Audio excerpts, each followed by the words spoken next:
Hello, everybody, and welcome to SDG6 on Renewable English, Clean Water and Sanitation. Today, I've got one of my personal heroes, somebody I've interviewed before, and I'm so excited to interview again. But I'm not going to tell you all about him. I'm going to let him tell you all about himself. So, Raj, tell us about yourself. Thank you, Harry. It's wonderful to be back here on Renewable English. So my name is Rituraj Phuken, and in short, Raj. And I live in Assam, which is a early climate impacted region, biodiversity-rich area in the northeastern part of India. I work on the three interconnected areas of warming, water, and wildlife, and I call them the three Ws. And trying to create awareness and action among people who really take care of these at the grassroots. So that is what I do. And I have been working on some of the most critical issues involving wildlife and water around India. Something you mentioned there, and I'd really like to pick up on.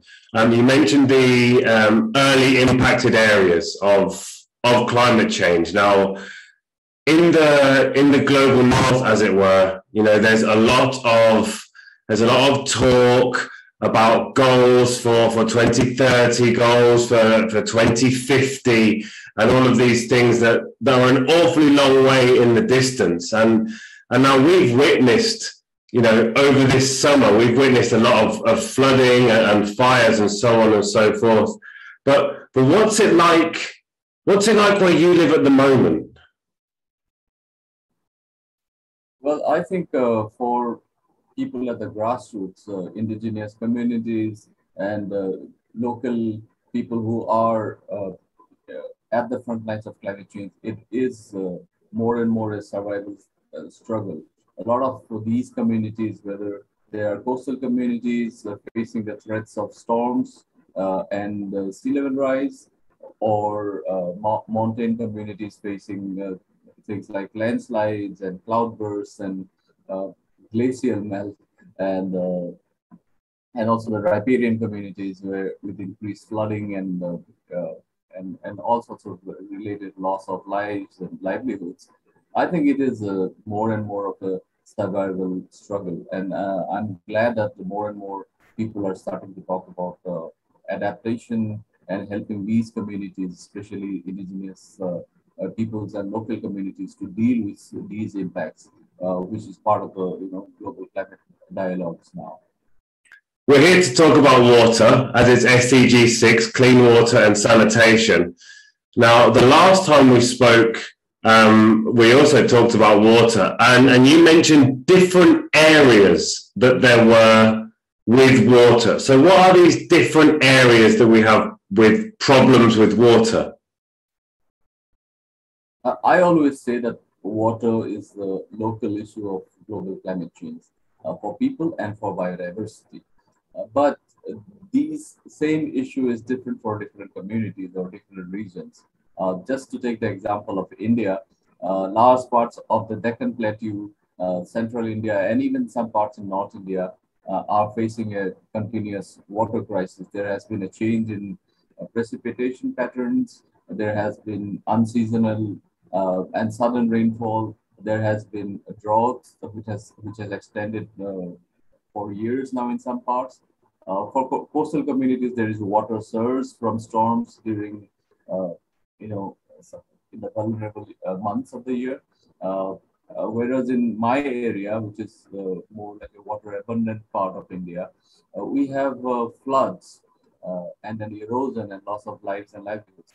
So these different issues are there around the country. Then there are other related issues like water being contaminated. Uh, there are arsenic and other contaminants found in the water, which is causing health hazards. Uh, so these are all current impacts, and then there are the projected impacts. Like we are seeing an accelerated melting of glaciers, and because of that, much of the water uh, stable countries are going to face water scarcity. Although many of these regions at this moment are water abundant, but in the future they're projected to have water scarcity. In fact, one data-driven projection of where the world's water wars are likely to take place had the Brahmaputra Ganga Valley in that. So that currently is an area known for floods, and it is very densely populated. It's very rich in terms of biodiversity. But in the future, we are likely to see water scarcity. That means vegetation change. That means more human-human conflict. That means more human-wildlife conflicts. And then eventually maybe water wars. So yeah, these issues are all interrelated, but at the same time, quite different from each other as well. You know, when people think about SDG6 and it's all about, you know, clean water and sanitation, people often, you know, they think it's for maybe focused on places that have, you know, just lots of drought, and these places, they need water, and they kind of forget about the areas where there is way too much water, you know, where there's flooding and so on and so forth.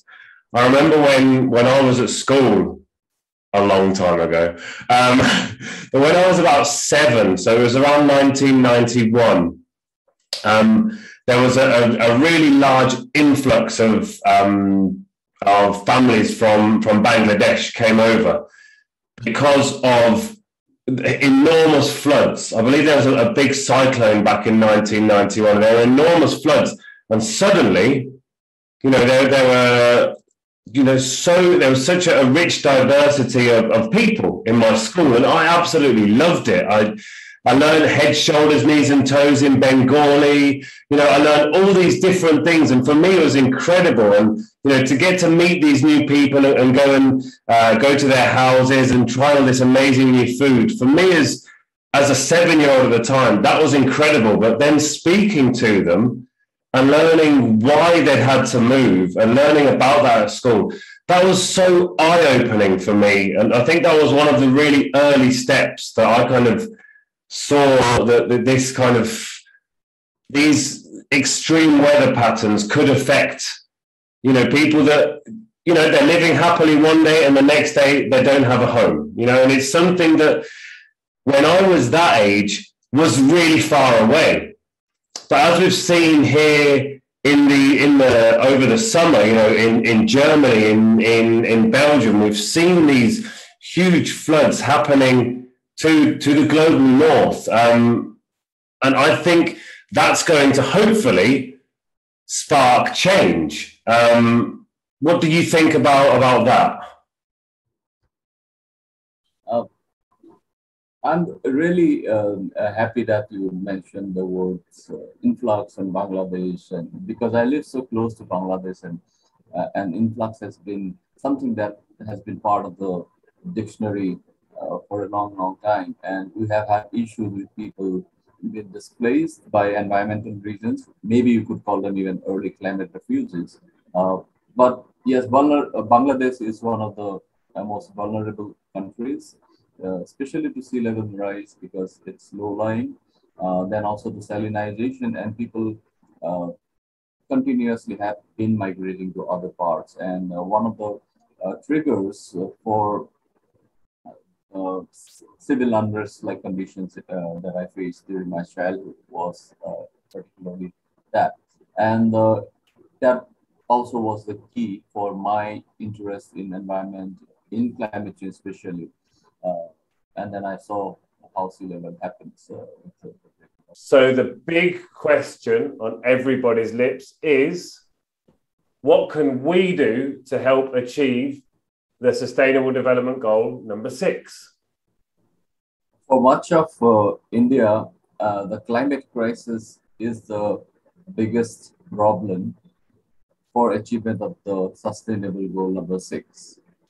We know the water towers of Asia, the Hindu Kush Himalaya mountains, are melting much faster than they should. And that's due to that's because it's one of the fastest warming places on the planet. And this mountain range actually sustains some of the most populous countries in the world, up to 40% of the global population here. China and India, they all depend on water from these mountains. So, number one, we have to somehow ensure this warming is arrested, this warming is stopped, and this glacial loss is prevented. Then there is also the big issue of water loss due to leakage and dripping, which by our own estimates is about 40% of all supplied water in India. Yeah, so that is huge. So it is something that probably would help in averting the water crisis if we just ensure that all this faulty pipelines and other taps are all repaired and replaced, and then I think that the stoppage of this dripping and leakage would also help in achieving this goal. And thirdly, I think universal safe water access to be prioritized across the country. And to make water available to all, I think the biggest potential that exists today and which has not been utilized at all is rainwater harvesting. Rooftop rainwater harvesting, as a matter of policy, is compulsorily has been made compulsory in many cities and states, but not really implemented. We know that the potential is big because in the rainy months we really get a lot of precipitation to recharge those aquifers which are falling, all the underground wells and all the water sources can be recharged. So that is something I think would definitely be critical to achieving this goal as well. And I think the key for me, with all climate issues, be it water, be it, well, any climate issue you can think of, to be honest, I think the big key that we can do as humans is raise awareness amongst our friends, amongst our family, amongst our school groups. And I think that's an absolute key, which is something I see you doing all the time in your various talks that I see that you're speaking here and you're speaking there and you're raising awareness. So I want to say a huge thank you, not just for today. Obviously, thank you for today, but thank you for everything that you're doing. All of our viewers, all of our learners, you really should jump on the social medias. I'll put all the information here below and get following Raj, because he is doing some incredible things and has been doing incredible things for a long time now. He's one of my big heroes, and it really is an honor to have spoken to you again today. Thank you so much, Raj. Thank you, Harry, and all the best with all that you do with Renewable English and all the other work that's being promoted across social media these days. I wish you best of luck in all this initiative. Thank you very much.